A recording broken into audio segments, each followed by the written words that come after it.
신앙을 고백하도록 하겠습니다. 나는 전능하신 아버지 하나님 천지의 창조주를 믿습니다. 나는 그의 유일하신 아들 우리 주 예수 그리스도를 믿습니다.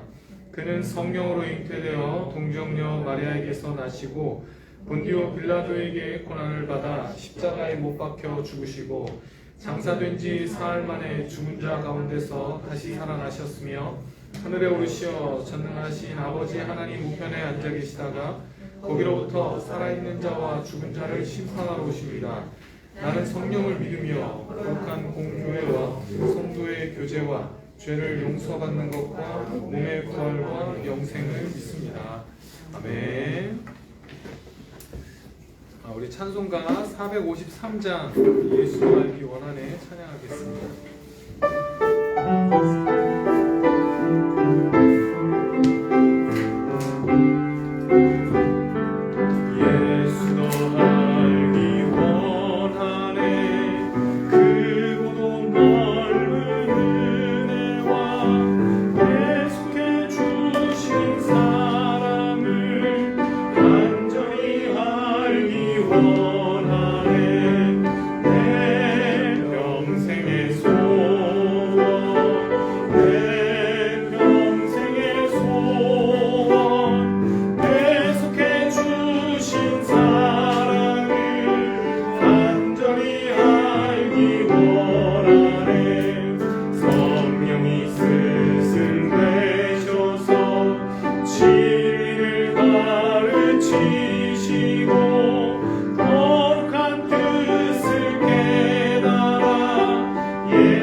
시작하도록 하겠습니다. 사랑이 많으신 하나님 감사합니다. 우리가 주님을 알기 원합니다.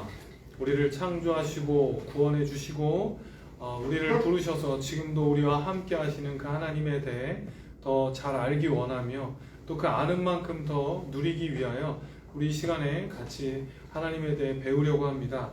하나님 지혜를 주셔서 우리에게 마음을 더하여 주셔서 하나님에 대해 더 깊이 알아가게 하시고 그 알아가는 만큼 또한 하나님과의 그 교제를 풍성히 누릴 수 있는 우리가 되게 도와주시옵소서.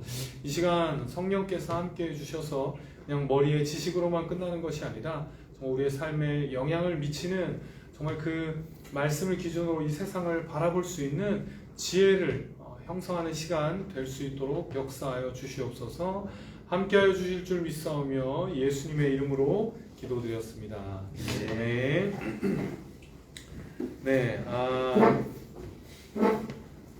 우리 그 지난 시간부터 우리 또 새롭게 이제 세 번째인데요, 벌써 세 번째 우리 다시 우리 그 처음부터 우리 시작했는데요. 우리 지난 시간에 우리 간략하게 우리가 속한 장로교죠. 우리는 장로교인데 그 장로교의 어떤 그 교회 어떤 정치 제도가 우리는 장로교회 정치 원리를 따르고 있고요. 신학적인 측면에서 그 내용적인 측면에서는 우리는 개혁파 신학을 우리 같이 따르고 있습니다. 개혁파 그래서 우리 지난 시간에는 그 개혁파 신학이라는 게 과연 뭔가 그 뿌리에 대해서 이렇게 살펴봤습니다. 그래서 우리 사실은 우리가 개혁파 신자라고 할 때, 우리 개혁파 교회의 신자라고 할 때에는 우리 딸은 어떤 그냥 이 어떤 행정 조직에 속했기 때문에 개혁파 신자인 것이 아니라 개혁파 교회의 어떤 그 교인이라고 할 때는 그 믿는 내용을 가지고 우리 그 정체성을 확인해야 합니다. 지금까지 역사 속에서 그리스도인이라면 개혁파 신자라면 개혁파에 속한 신자라면 당연히 알고 있어야 될 그 내용들을 우리도 알아야 하고요. 그 뿌리가 무엇인가를 우리 지난 시간에 같이 배웠습니다. 그 구별된 내용을 이제 주로 이제 신앙 고백을 가지고 우리 지난 시간에 했었는데요. 먼저 우리 기독교인이라면 기본적으로 사도신경을 우리의 그 믿는 바 내용으로 사도신경 이거는 이제 우리가 배우진 않았지만 니케아 신경, 아타나시우스 신조, 칼케돈 신조 이 네 가지 사도신경과 그 나머지 세 신조 이것들을 이제 고백하는 사람을 기독교인이라고 할 수 있고요. 또 이제 기독교인 중에서도 특별히 이제 우리는 로마 카톨릭에서 종교 개혁으로 나온 개신교 신자들입니다. 우리는 개신교 신자들이고요. 그래서 개신교 신앙을 고백할 때는 그 5가지 솔라라고 했어요. 이 내용을 언제 한번 같이 또 배우면 너무 좋은 내용인데 그 로마 카톨릭에서 잘못된 그 로마 카톨릭에서 우리가 개혁해서 나온 루터를 통해서 개혁해서 나온 원리 5가지 원리 오직 성경, 오직 은혜, 오직 그리스도, 오직 하나님의 은혜 그리고 오직 하나님의 영광 그렇게 해서 그 5가지 솔라 요 내용을 가지고 또 이렇게 우리가 구분된다고 했습니다. 그리고 이제 그 개신교 안에서도 또 루터파와 우리 개혁파가 나눠지는데요. 우리는 그래서 우리가 개혁파라고 할 때 현재 우리가 중요하게 여기는 그 신앙 고백의 어떤 그 신조들의 내용이 있는데요. 뭐냐면 벨기에 신앙 고백서 그리고 우리가 잘 아는 하이델베르그 교리문답 그다음에 이 도르트 신조 그다음에 이것도 우리가 잘 알죠. 웨스트민스터 신앙 고백서와 이제 그 안에 이제 포함된 대소교리 문답 이제 그 내용들을 우리 개혁파 교인이라면 우리 이거 믿습니다라고 하는 그 내용들입니다. 우리가 이제 그 중에 2가지는 알고 있는데요. 도르트 신조는 언제 한번 또 같이 내용을 다뤄보려고 합니다. 나중에 구원론 할 때 다룰 건데요. 어떻든 이 4가지 조금 어려운 내용이었는데요. 그런 어떤 그 믿는 내용들을 가지고 우리의 정체성을 확인해야 합니다. 그 말은 뒤집어서 얘기하면 우리가 그 믿는 내용이 있어야 사실 우리 그 뿌리에 연속성이 있다고 할 수 있는 겁니다. 우리가 그냥 말은 그리스도인이라고 하지만 그 내용들을 하나도 모르면 우리가 개혁파 교인이라고 개신교 교인이라고 말을 하기가 사실은 부끄러운 겁니다. 그래서 그 내용들을 그 내용들 하나하나를 배우는 건 아니지만 그 전통들이 쌓아와서 지금 오늘날 그 개혁파 신학을 교리라는 형식을 통해서 우리가 이제 앞으로 또 한 1년 되더라고요. 그래서 1년 동안 같이 배워보려고 합니다. 그 큰 틀을 같이 한번 배우면 빠지지 않고 잘 들으면 다 기억은 안 나겠지만 그래도 이런 틀이 있구나 정도는 우리 분명히 배우고 큰 유익이 있을 것입니다. 우리가 이제 그 교리를 공부하는 데 있어서 먼저 이 내용을 조금 우리의 자세를 좀 생각해 볼 필요가 있습니다. 우리 교리를 공부한다는 거, 하나님에 대해서 공부한다는 거, 우리 생각해 보면요, 우리 그 전제들을 분명히 하고 시작을 해야 됩니다. 보통의 공부는 우리가 책을 읽는다고 할 때 이 책은 수동적인 상태고요. 우리가 적극적으로 그 책에 있는 내용들을 파악해서 그 지식들을 취하는 방식의 공부를 합니다. 보통 공부를 할 때는. 근데 하나님에 대한 공부를 할 때는 우리가 교리를 공부할 때는 이게 하나님의 계시를 공부할 때는요. 우리가 어떤 그 주체가 돼서 공부하는 것이 아니라 사실은 우리를 창조하시고 우리에게 계시하시는 하나님이 기준이 되고요. 우리는 굉장히 겸손한 태도로 하나님의 권위를 인정하는 상태로 공부를 해야 우리는 제대로 그 하나님의 그 계시들을 우리가 이해할 수가 있고요. 거기서 유익을 누릴 수 있다는 겁니다. 배워서 우리가 마음대로 휘두르는 게 아니라 오히려 우리를 창조하신 하나님께서 우리에게 알려주시는 대로 우리는 그 내용들을 받아들여야 한다는 것입니다. 이게 너무 중요합니다. 그래서 교리를 공부할 때는 언제나 권위를 인정하는 겁니다. 예를 들어서요, 어떤 유명한 교수님이 이제 이 자리에서 강의를 한다고 생각해 보십시오. 유명한 뭐 물리학 교수가 와서 물리학에 대해서 강의. 우리가 물리학을 잘 모르지 않습니까? 근데 이제 교수라는 어떤 그 권위가 있기 때문에 막 이렇게 하는데 우리가 잘 모르는 내용이라면 못 알아들으면 우리 뭐라고 생각해요? 아유, 저 교수가 좀 실력이 부족하네 이렇게 생각하지 않겠죠? 못 알아듣는 아유 이게 내가 문제가 있구나. 아, 저분이 너무 수준이 높아서 이게 권위거든요. 사실은 어떤 사람의 권위에 대해서도 우리 이런 태도를 가지고 공부를 하는데요. 하나님의 계시를 우리가 배울 때에는 우리 진짜로 이런 권위를 인정하고 시작을 해야 우리가 유익을 누릴 수 있습니다. 하나님께서 우리에게 우리의 수준으로 낮춰주셔서 계시하는 이 내용들을, 이 말씀은 사실은 하나님이 우리에게 맞춰주시는 거예요. 그 신비로운 영적인 세계를 우리의 어떤 육신의 언어로 표현해서 우리에게 알려주시는 거기 때문에 우리 다 이해를 못하는 게 정상입니다. 다 이해 못하고요. 근데 이제 그 이해를 못했다고 해서 아 이건 말이 안 돼. 아 나 이거는 못 받아들이겠어. 이렇게 우리 중심으로 취사 선택할 수 있는 게 아니라 사실 계시는 하나님이 우리에게 주시는 거기 때문에 우리는 순종하는 마음으로 들으셔야 되고요. 나랑 내 생각과 안 맞으면 아 하나님이 틀렸어가 아니라 우리를 고치려는 그 태도가 분명히 필요하다는 겁니다. 이 성경의 계시들을 공부할 때 우리는 죄인이어서 이게 안 맞는 부분들이 분명히 있어요. 뭐 기분 나쁜 부분도 있을 거고 고치기 싫은 부분도 있을 거고 마음에 안 드는 부분들이 분명히 있습니다. 그런데 우리 그 권위를 인정하고 거기서 출발해야 우리는 제대로 이 말씀을 공부할 수가 있는 겁니다. 하나님이 우리보다 훨씬 더 지혜로우신 하나님께서 우리에게 계시해 주시기 때문에 우리는 겸손하게 제가 듣겠습니다. 주님 말씀하십시오. 이 태도로 우리는 이 말씀을 공부해야 되고요. 교리를 공부해야 되고요. 그래서 거기에 순종하고자 하는 마음으로 우리 공부하셔야 돼요. 이건 지식을 쌓기 위한 게 아니라 하나님의 뜻대로 살기 위해서 우리는 교리를 배우는 거기 때문에 우리 순종하고자 하는, 권위를 인정하고자 하는 그 태도가 전제되어야 사실은 제대로 배울 수가 있습니다. 그리고 하나님에 대해서 배운다는 것은 사실은 인격적인 하나님을 알아가는 과정이거든요. 근데 생각해 보시면 사람에 대해서도 알아갈 때, 뭐 제가 그 호건이에 대해서 알아갈 때, 제 일방적으로 호건이를 제가 연구해서 호건이를 안다면 그거는 그냥 호건이 어떤 껍데기만 알 수밖에 없어요. 사실 호건이를 알려면 호건이가 자기 자신을 드러내고 자기 자신의 이야기를 해줘야 되고 내가 어떤 사람인지를 알려줘야 제가 호건이를 알 수 있는 것처럼 하나님과 우리와의 관계도 마찬가지입니다. 우리는 귀를 기울여서 하나님이 자신에 대해서 계시해 주시는 것에 대해서 우리는 들으려고 하고요. 우리의 한계를 분명히 인정하고요. 겸손하게 하나님 앞에 나아가서 우리는 그렇게 공부해야 되고요. 그럴 때 우리 이 교리를 통해서 많은 유익을 누릴 수 있습니다. 만약에 이걸 지식으로 다루기 시작하면요. 내가 이렇게 다룰 수 있는 거라면 이 성경의 말씀대로 그 지식은 우리를 교만하게 하고요. 오히려 우리의 신앙에 방해가 될 수 있습니다. 그래서 제일 중요한 것은 겸손하게 그 말씀을 들어야 되고요. 교리를 배워야 되고요. 또 하나 중요한 것은 교리를 꼭 삶으로 옮기겠다는, 순종하겠다는 그 자세를 가지고 우리 교리를 배우셔야 한다는 겁니다.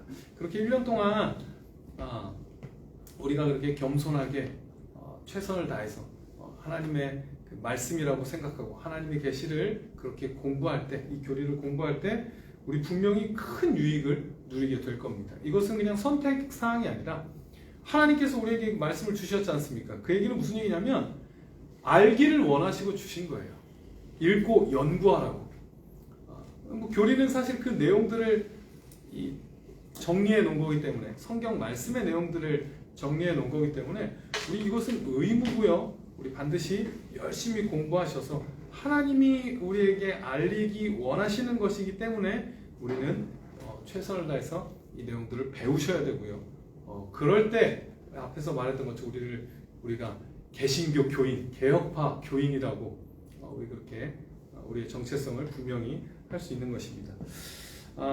그렇다면 교리가 무엇인가 우리 한번 생각을 해보려고 합니다. 오늘 이제 그 앞으로 배울 큰 그림을 한번 그리고 이제 그 자세한 내용을 다음 주부터 더 들어갈 건데요. 그래서 오늘 사실은 이 큰 그림이 굉장히 중요합니다. 중요한데요. 일단 그 교리라는 것은 이 성경에 있는 내용들, 하나님께서 우리에게 계시하신 그 내용들을 이렇게 엑기스로 모아서 잘 요약해 놓은 거라고 할 수 있습니다. 근데 이제 이걸 왜 배워야 되냐 하면요. 예를 들어서 우리가 어느 그 낯선 도시에 휴가를 갔다고 생각해 보십시오. 휴가를 갔습니다. 근데 이제 숙소에 짐을 풀어놓고 무작정 그 도시에 나가면, 뭐 이게 진짜 뭐 만약 외국이라면 무작정 이렇게 나가면, 그러면 사실은 길을 잃고 헤매다가 시간을 다 소비해 버릴 수 있습니다. 낯선 도시에 간다면 보통은 그 도시의 지도를 살펴보겠죠. 지도를 살펴서 내가 가야 할 곳이 어디인가, 이 도시가 어떻게 되어 있는가, 그럼 어떤 코스로 가야 될 것인가, 여기에 뭐가 있구나 파악할 수, 전체적인 어떤 그 그림을 파악할 수가 있습니다. 그것과 똑같습니다. 교리는 사실 교리는 이 전체적인 그림을 미리 보는 겁니다. 성경이라는 책은 사실은 굉장히 엄청 방대한 양입니다. 이게 페이지가 뭐 거의 한 2000페이지 가까이 돼요. 2000페이지. 근데 사실 성경은 굉장히 얇은 종이로 되어 있는 거 아시죠? 그래서 이 정도 두께지. 사실 보통 이 정도 두께면 한 이게 700페이지 정도 되거든요. 보통 책은. 그러니까 막 2000페이지니까 아마 그냥 일반 책으로 했으면 어마어마한 책이, 거의 뭐 벽돌 같은 책이 나올 겁니다. 그럼 어마어마한 책인데, 이런 책을 사실은 우리가 우리의 힘으로 한 번에 다 읽어서 그 내용을 파악한다는 거, 이게 굉장히 어려운 일입니다. 그래서 우리 이거 한 번 다 읽으려면 아무리 열심히 읽어도 거의 1년은 걸리지 않습니까? 그죠? 아주 시간을 많이 투자하지 않는 한은 한 번 다 읽는데 1년 걸리고 그것도 쉽지가 않습니다.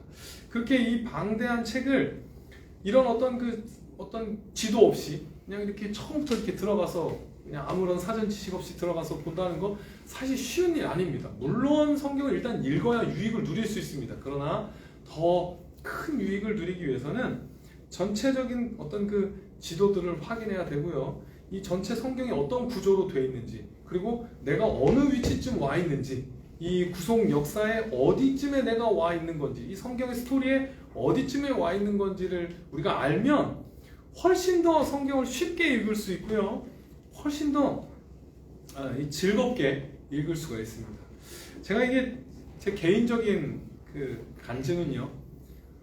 그 로마서라는 책이 제가 이제 대학교 때 얼마나 어려웠는지, 도대체 이 책은 뭔가, 이거 뭐 도저히 읽을 수 없는 책을 이거 왜 이렇게 쓰셨나 뭐 그랬는데, 제가 나중에 신학을 배우고 나서 뭐 기회가 돼서 이제 로마서를 이렇게 누구한테 가르쳐 주기로 해서 그 로마서를 다시 보는데, 신기하게도요, 이 전체적인 그림을 보고 나니까 로마서가 막 술술 읽히는 거예요. 여러분 진짜로 우리 말씀을 그렇게 읽을 수 있습니다. 정말 그렇게 유익을 누릴 수 있습니다. 이 전체적인 큰 그림을 그리고 나면 훨씬 더 읽는 게 수월해지고요, 재미있게, 왜냐면 어디로 가고 있는지를 알거든요. 성경 읽으면서 이거 어디로, 내가 어디쯤 와 있고 어디로 가고 있구나 알 수 있기 때문에 사실 굉장히 큰 유익을 누릴 수 있습니다. 그게 이제 어떻게 보면 교리를 미리 배우는, 성경을 잘 읽게 하기 위해서 지금까지 역사 속에서 이 성경의 중요한 내용들을 잘 요약해 왔고요. 그 역사 가운데 우리는 그 결과물들을 지금 보고 있는 겁니다. 오랜 역사 속에서 성경을 읽고 연구하고 정리해온, 그 교회 역사 속에 정리해온 그 내용들을 우리 지금 이렇게 아주 훌륭한 그 완성된 작품들, 앞으로 이제 더 발전하겠지만 그 내용들을 우리가 보고 있는 거고요. 그래서 우리가 그것을 열심히 배울 때 성경을 읽는데, 우리가 말씀을 직접 읽게 되는데 굉장히 큰 도움을 갖게 됩니다. 그리고 이제 또 하나의 유익은요, 이제 오늘 설명할 내용인데요. 또 하나의 유익은, 이 성경이라는 게 사실 하나님이 어떤 분이시냐면 합리적인 분이시고 우리를 이성적인 존재로 만드신, 그러니까 막 이 신실하신 분이에요. 이랬다 저랬다 하시는 분이 아니에요.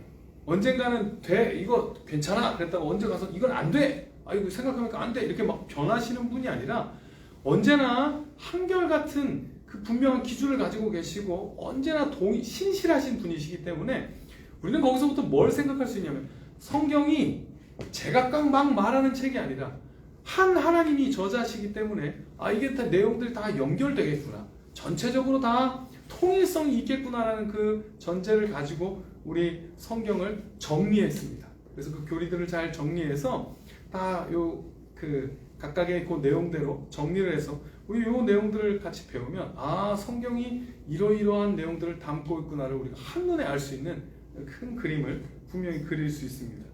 그래서 오늘 그 내용들을 이제 전체적인 구조들을 한번 그려볼 건데요. 이제 뭐 오늘을 포함해서 가장 먼저 우리는 요 앞으로 이 교리들의 그 근원이 되는 성경에 대해서 배울 겁니다.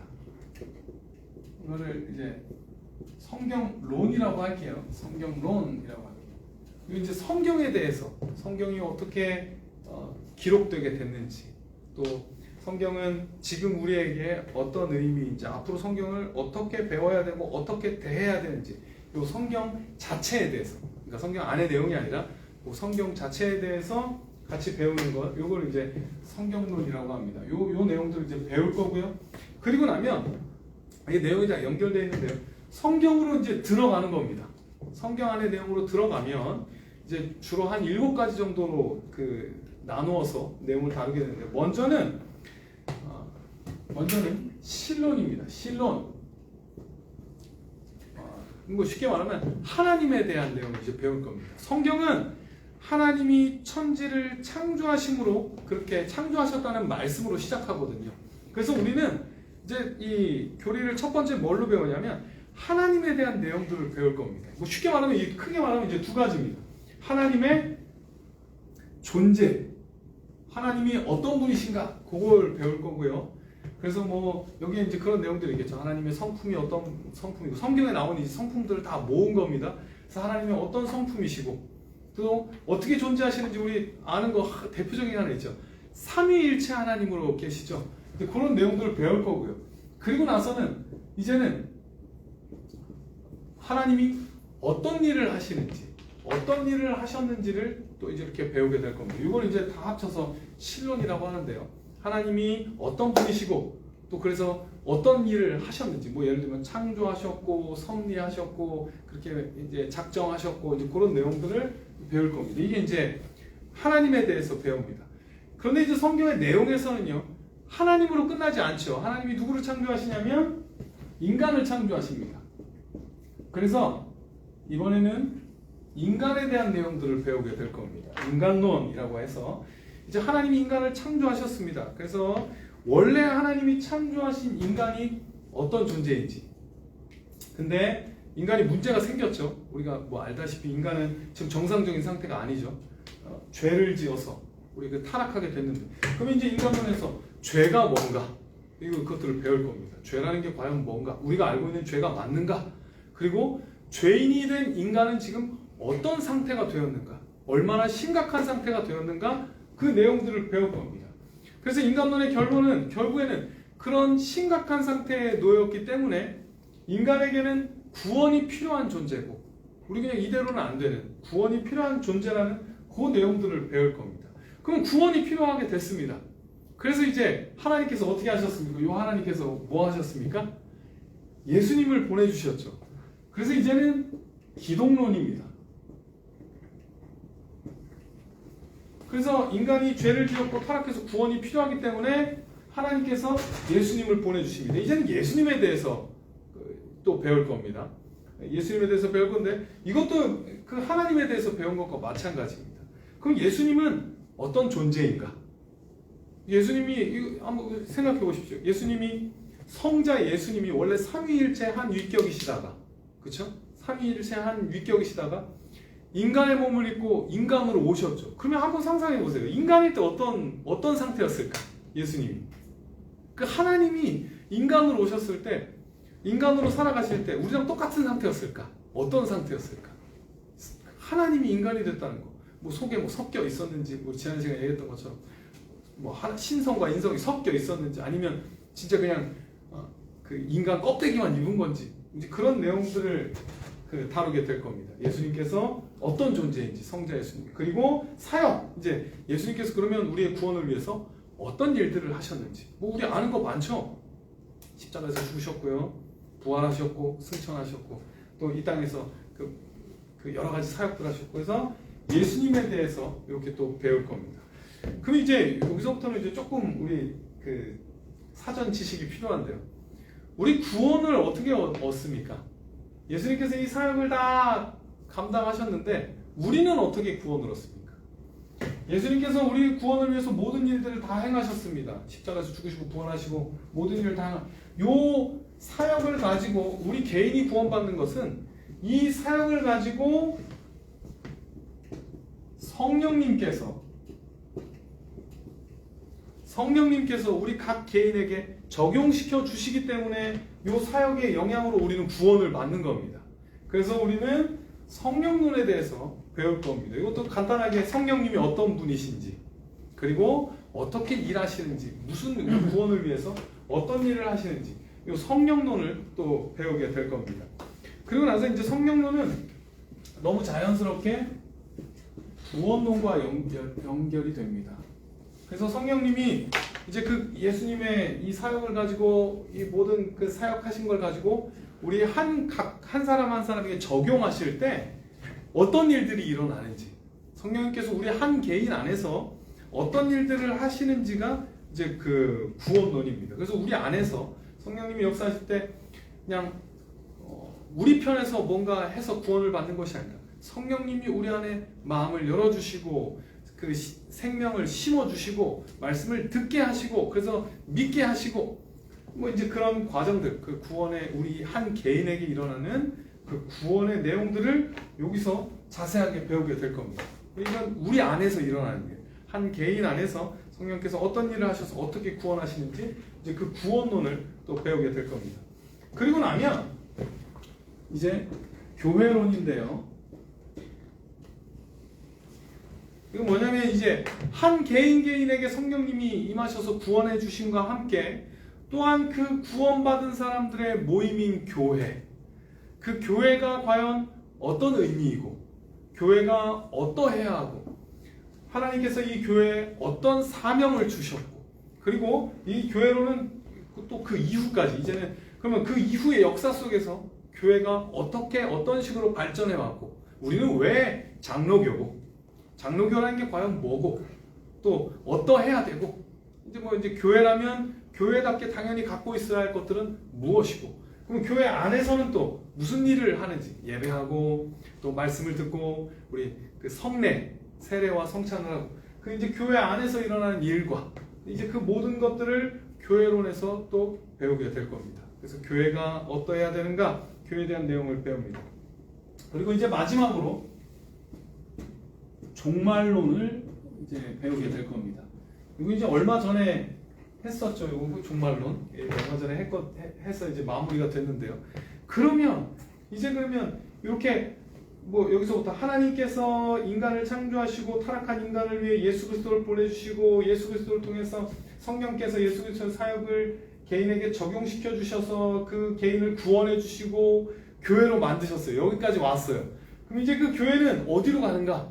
그냥 영원히 계속 교회로 있는 게 아니라 그냥 이 땅의 교회로 있는 것이 아니라 이제는 마지막을 향해 그 최후의 심판, 그러니까 이 역사의 어떤 이 세상 역사의 마지막을 향해 달려가는 그 종말에 대해서 이제 배우게 될 겁니다. 그래서 과연 종말이라는 게 뭔가? 우리가 생각하는 뭐 얼마 전에 배웠지만요. 우리가 생각하는 그 종말과는 분명히 다르거든요. 그 마지막에 어떤 일이 벌어지고 이제 지금 이미 죽은 사람들은 그럼 나중에 어떻게 될 것이며 천국과 지옥은 어떤 곳이며 그리고 예수님 다시 오시면 그 이후는 어떻게 될 것인가? 뭐 천년왕국은 뭔가? 새하늘과 새 땅은 뭔가? 그래서 종말론에서 그 마지막에 대한 내용들을 다 배우게 될 겁니다. 요게 우리 1년 동안 배우게 될 내용입니다. 요 틀을 가지고 계시면 우리가 어디쯤 와 있구나 이거를 알게 될 겁니다. 사실은 성경이 제가 지금 이대로 설명했듯이 성경이 사실은 그 내용을 여러 가지 장르는 다르지만 뭐 어떤 때는 역사를 통해서 어떤 때는 뭐 예언서를 통해서 어떤 때는 시가서를 통해서 뭐 다르지만 요 내용들이 전개되고 있는 겁니다. 사실은 이 내용이 성경의 구속 역사인 겁니다. 하나님께서 인간을 창조하셨고 인간이 타락했고 그래서 구원이 필요해서 신약에서 예수님이 오셨고 그 예수님을 사도행전에서 성령님께서 그 공식적으로 적용시켜 주셨고 그리고 이제 사도 바울의 그 서신서에서 그럼 우리 안에 구원이 어떻게 일어나는지 설명하고 그리고 교회가 되고 그 다음에 마지막 요한계시록에서 어떻게 되는지 사실은 이 그 성경의 어떤 그 전체적인 내용들을 이렇게 정리해서 따로따로 이제 여기 세부적인 그 교리의 내용들을 우리가 배우게 될 것입니다. 그래서 이 내용들을 우리가 한 번을 제가 청년들한테는 1년 동안만 우리 꾸준하게 이거 한번 들어보자. 때로는 이게 막 어려운 부분들도 있고 때로는 좀 모르는 부분들도 있고 그렇지만 1년 동안 어떻든 쭉 들어서 여기서 시작해서 진짜 이 끝까지 한번 찍고 나면 전체적으로 아 이런 식으로 연결이 되는구나 요 감만 잡아도요 훨씬 더 성경을 풍성하게 읽을 수 있고요. 성경에서 그 많은 유익들을 누릴 수 있을 것입니다. 그래서 큰 그림을 가지고 있으면 진짜로 이제 성경을 읽으면서 아 이거는 그 이제 뭐 지난 시간에도 얘기했지만 이단들이 뭐 다른 얘기를 하더라도 신천지가 와서 이제 다른 얘기를 하더라도 그거는 인간에 대한 그 개념이 다른데 이건 구원에 대한 내용들이 다른데 우리 이렇게 분명히 뭐가 틀린지도 우리 분명히 알 수 있고요. 이 내용들을 알고 있어야 사실은 우리 개혁파 교인이라고 할 수 있습니다. 그래서 우리 1년 동안만 꾸준하게 이 내용들을 잘 배우셔서 좀 일단 기독교인으로서 우리 기본적인 교리들을 잘 배워 나가셨으면 좋겠습니다. 우리 마지막으로요 이제 이런 내용들을 할 건데 그 마지막으로 우리 태도에 대해서 이런 것들을 조금 한번 결심해 보셨으면 좋겠어서 제가 이거 좀 정리해 왔는데요. 우리 이 내용들을 배울 때 우리 앞에서도 얘기했지만 분명히 이거는 그냥 선택사항이 아닙니다. 하나님께서 성경을 통해서 우리에게 알기 원하셔서 계시해 주신 거거든요. 그냥 뭐 볼 사람은 봐라가 아니라 우리에게 꼭 필요한 내용이기 때문에 우리 성경을 통해서 계시해 주신 거거든요. 그래서 우리는 최선을 다해서 이것을 배워야 하는데요. 하나님께서 우리에게 주시는 거기 때문에 우리 여기에 필요한 자세가 있습니다. 우리 공부할 때 분명히 필요한 자세가 있는데요. 어떤 그 신학자가 막 한 8가지로 정리했는데 제가 그중에 이렇게 해가지고 4가지 정도 했는데 우리 이 4가지를 자세를 가지고 우리 1년 동안 같이 공부했으면 좋겠는데요. 첫 번째는요. 우리 기도로 우리 같이 공부했으면 좋겠습니다. 기도로. 이거 되게 중요합니다. 결국 이 내용들을 아는 게 문제가 아니라 이걸 정말로 믿어서 이것들을 붙들고 우리 살아야 되거든요. 그냥 사는 게 아니라 정말로 우리는 종말을 향해 달려가고 있구나. 정말로 성령님께서 우리 안에 함께 계시고 적용하고 계시구나. 우리 진짜로 이 내용들을 붙들고 살아야 돼요. 그러기 위해서 진짜 기도로 저는 같이 공부하셨으면 좋겠습니다. 꼭 기도하셔서 하나님 이 내용들이 오늘 배운 내용들을 붙들고 기도하셨으면 좋겠습니다. 그 내용을 가지고 하나님 진짜로 이 내용들을 믿을 수 있게 해달라고 믿게 해달라고 계속 상기하고 하나님 이렇게 우리에게 이런 구원을 주셔서 감사합니다 고백도 해보고 우리 꼭 기도로 이으셔서 정말 실제적인 유익들을 좀 누리셨으면 좋겠습니다. 안 그러면 그냥 지식으로만 쌓이면 이건 그냥 알고 있는 거지 내 삶과 연관이 안 되면 이게 아무 의미가 없습니다. 우리 종말을 믿는다고 하면서 이 땅이 전부인 것처럼 살면 이건 사실 머릿속에만 지식이 있는 거거든요. 우리 꼭 기도로 같이 공부했으면 좋겠고요. 두 번째는 겸손함으로 우리 공부하셨으면 좋겠습니다. 앞에서도 얘기했지만 겸손함이 너무 중요합니다. 내 생각과 안 맞을 때 우리의 생각을 내려놓으셔야 합니다.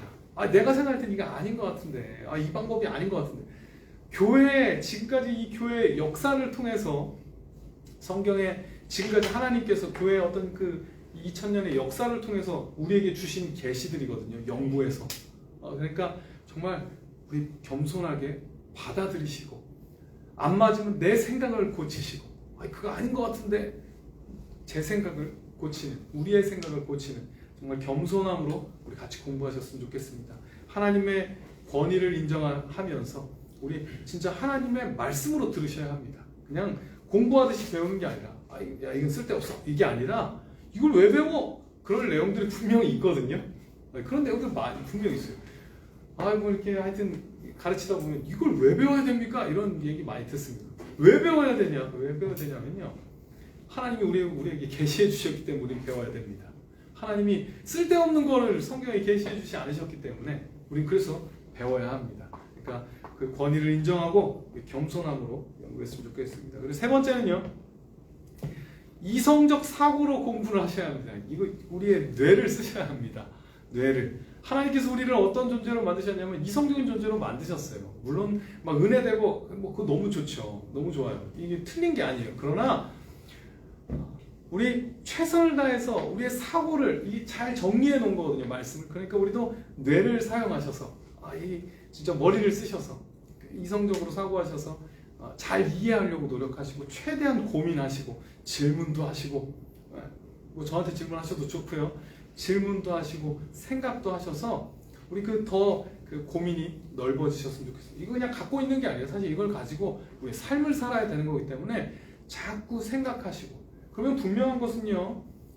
지금까지 이 기독교 역사 속에서 결국 이 내용들을 잘 머릿속에 공부한 그 사람들이 더 많이 안 사람, 더 풍성하게 감정적으로도 신앙적으로도 풍성하게 누릴 수 있었습니다. 그리고 우리도 그걸 기대하시면서 이걸 배우는 시간만큼 아주 기도하지만 또한 이성적으로 우리 최선을 다해서 우리 같이 공부하셨으면 좋겠습니다. 그리고 마지막 네 번째, 이게 저는 제일 중요하다고 생각하는데요. 하나님의 영광을 위해서 공부하셔야 합니다. 이게 제일 중요합니다. 우리가 이걸 공부하는 이유는 그냥 내가 궁금해서 물론 그런 이유도 있지만 가장 근본적인 것은 하나님의 영광을 위해서입니다. 하나님께서 우리에게 알려주셨기 때문에 이걸 다 알게 되면 진짜 사도 바울처럼 깊도다. 하나님의 지혜의 풍성함이요. 진짜 우리 그런 고백이 나와서 하나님께 영광 돌릴 수 있도록 우리 최선을 다해서 이 교리대로 우리 삶을 살아서 하나님께 영광 돌릴 수 있도록 우리 그게 진짜 목적이 되셔야 합니다. 그러지 않으면 우리가 교만해져서 이 지식을 가지고 막 휘두르면서 이거 잘 알면 뭐 이렇게 될 수 있어요. 진짜 잘 배워가지고 야 호관이 너 신앙생활이 틀렸어 뭐 이렇게 사용할 수 있습니다. 이거 그러려고 우리 공부하는 거 아닙니다.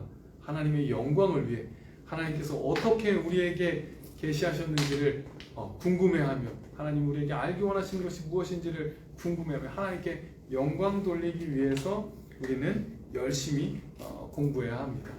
우리 요 네 가지 태도를 꼭 기억하셔서 1년 동안 요 네 가지 태도를 가지고 하나님의 영광을 위해서 하는 것이기 때문에 때로는 힘들고 때로는 이게 귀찮아도 성실하게 저는 요 끝까지 다 공부하셨으면 좋겠습니다. 저도 최선을 다해서 어떻게 하면 더 쉽게 가르칠 수 있을까 더 고민하면서 이 세 번째니까 더 쉬워지겠죠. 더 열심히 쉽게 준비를 하겠습니다. 우리 어떻든 1년 동안 진짜로 열심히 같이 한번 끝까지 하나님의 영광을 위해 성실하게 끝까지 참여하셨으면 좋겠습니다. 우리 그렇게 해서 진짜로 신앙의 유익들을 누리시는 우리 귀한 성도들과 제가 되었으면 좋겠습니다. 우리 이 시간에 같이 한번 기도했으면 좋겠어요. 아까 처음 1번이 기도였거든요. 다시 한번 정리하면 기도, 그리고 겸손함, 이성적 사고로 그 다음에 하나님의 영광을 위해서인데요. 우리 기도로 이었으면 좋겠습니다. 우리 기도하실 때 뭐 다짐하셔도 좋고요. 또 오늘 배운 내용들을 하나님 이 전체적인 거 하나님께서 우리 계시해 주신 것에 충실하게 배워서 정말 하나님의 영광을 위해 사는 우리가 되게 해달라고 우리 다짐하며 같이 한번 통성으로 기도하겠습니다. 하나님 아버지 도와주십시오. 우리가 왜 교리를 하고 왜 교리를 배우고 왜 이 자리에 있는지 다시 한번 생각합니다. 주님 우리의 만족을 위해서 우리의 호기심을 채우기 위해서가 아니라 정말 하나님의 영광을 위해서 하나님께서 우리에게 계시하셨기 때문에 우리 순종하는 마음으로 겸손하는 마음으로 최선을 다해 공부하게 하시고 최선을 다해 알게 하시고 아는 것으로 끝나는 것이 아니라 우리의 삶 가운데 그 사고방식으로 살아갈 수 있도록 그 세계관을 가지고 살아가는 우리 귀한 성도들 될 수 있도록 주여 도와주시옵소서. 우리 다음 주도 본격적으로 하나님에 대해서 말씀에 대해서 배우는 건데 하나님 지혜를 허락하여 주시고 성실함을 허락하여 주셔서 의지를 허락하여 주셔서 끝까지 포기하지 않고 열심을 다해 공부하여 정말 유익을 누릴 수 있는 개혁파 교인답게 다르게 신학적으로 사고할 수 있는 우리 귀한 성도들 될 수 있도록 주여 역사하시고 함께하여 주시옵소서. 하나님의 모든 내용들을 잘 이해할 수 있는 지혜를 허락하여 주시옵소서. 잘 가르칠 수 있도록 하나님 저에게도 지혜와 재능을 허락하여 주시옵소서. 사랑의 하나님 감사합니다. 앞으로 1년 동안 배울 내용들에 대해서 간단하게 정리해 보았습니다.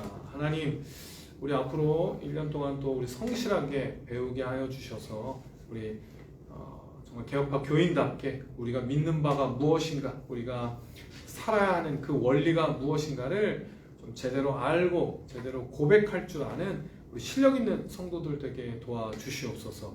머리로만 남는 것이 아니라 정말로 삶 가운데 그 하나님을 아는 지식들의 효과들이 나타나는, 정말 거기에 맞는 삶을 살아가는 우리 귀한 성도들 되게 도와주시옵소서. 지혜 더하여 주셔서 날마다 하나님을 더 풍성히 알게 하시고, 또 저에게도 지혜를 주셔서 더 잘 가르칠 수 있도록 하나님 함께하여 주시옵소서. 예수님의 이름으로 기도드렸습니다. 아멘. 우리 주님께서 가르쳐 주신 기도로 수요 강좌 마치도록 하겠습니다.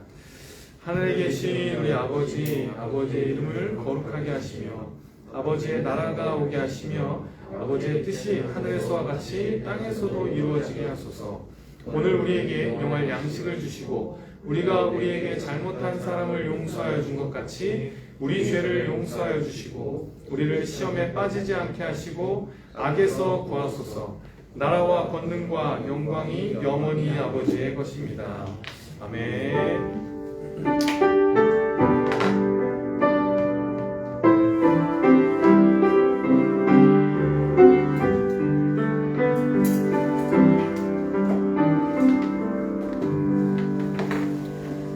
수요 강좌 마치도록 하겠습니다.